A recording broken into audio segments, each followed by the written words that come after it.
తుఫాన్ అయితే రాబోతుంది. వైల్డ్ కార్డ్ ఎంట్రీస్ అయితే హౌస్లోకి అయితే వచ్చేస్తున్నాయి.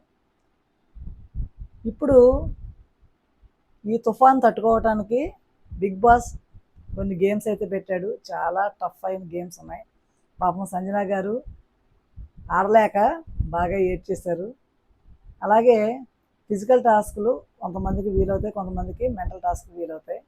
మరి ఇవన్నీ చూడాలంటే మనం బీబీ టాక్స్లోకి అయితే వెళ్ళిపోదాం. ప్లీజ్ నా ఛానల్ సబ్స్క్రైబ్ చేసుకోండి, లైక్ చేయండి, షేర్ చేయండి. ఇక్కడ బర్నీ గారి గురించి చెప్పుకోవాలి. అంత ఏజ్లో కూడా చాలా ఎఫర్ట్ పెట్టి బాగా ఆడారు గేమ్లు. ఫస్ట్ రావటం అక్కడ డిమాన్ ఉన్నాడు, పవన్ కళ్యాణ్ ఉన్నాడు. వీళ్ళిద్దరిని దాటుకుని అతను ఫిజికల్ టాస్క్లు ఆ విధంగా ఆడటం. అలాగే తనకి సపోర్ట్గా దివ్య కూడా బాగా సపోర్ట్ ఇచ్చింది. దానివల్ల అయితే వాళ్ళైతే ఫస్ట్ ప్లేస్లో అయితే ఉన్నారు. నిన్న జరిగిన గేమ్లో బర్నీ గారు అండ్ టీం టాప్లో అయితే ఉన్నారు. అలాగే పవన్ కళ్యాణ్ తనూజ పేరు అయితే వీళ్ళు కూడా బాగా ఆడారు. ఆ గ్లాస్ టాస్క్లో ఇంకా చాలా బాగా ఆడారు అనిపించింది నాకైతే. సంజనాకి ఫ్లోరాకి పాయింట్స్ అయితే తక్కువ వచ్చినాయి. యాక్చువల్గా వాళ్ళకి పాయింట్స్ ఎక్కువే వచ్చినాయి, కానీ ఆ ఫిజికల్ టాస్క్ గేమ్లో ఆడకపోవటం, అలాగే అంతకుముందు గేమ్ని రద్దు చేయడం వల్ల వాళ్ళకైతే తక్కువ పాయింట్స్ అయితే వచ్చినాయి. అలా ఫస్ట్ ప్లేస్లో భరణి దివ్య, సెకండ్ ప్లేస్లో పవన్ కళ్యాణ్ తనూజ, థర్డ్ ప్లేస్లో డెమాన్ రీతు, ఫోర్త్ ప్లేస్లోకి వచ్చి శ్రీజ, సుమన్ శెట్టి. ఈ నలుగురు అయితే ఫోర్త్ ప్లేస్లో ఉన్నారు. లాస్ట్లో సంజన ఫ్లోరా ఉన్నారు. ఈ టాస్క్లో బాగా ఎఫర్ట్స్ పెట్టి అయితే ఆడారు. వీటికి ఇప్పుడు బిగ్ బాస్ అయితే ఒక ప్రయోజనం ఇచ్చారు.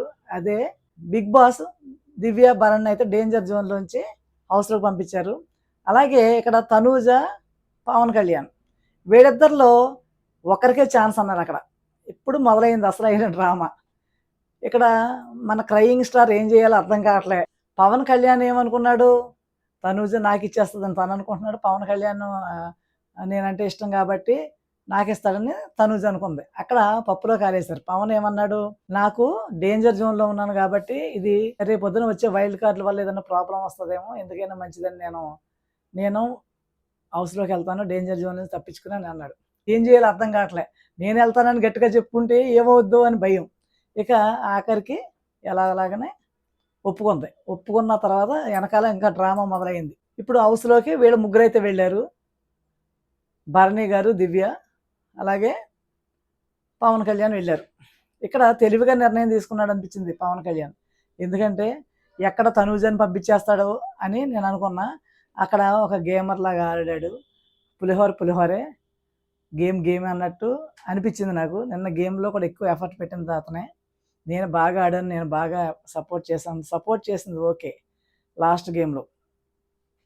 ఈ విధంగా వీళ్ళ ముగ్గురు ఈ వీక్ నామినేషన్స్ నుంచి అయితే తప్పుకున్నారు. మిగిలిన 7 నామినేషన్లో ఉన్నారు. చూద్దాం ఈరోజు ఎవరైతే ఎలిమినేట్ అవుతారో మనమైతే వెయిట్ చేద్దాం.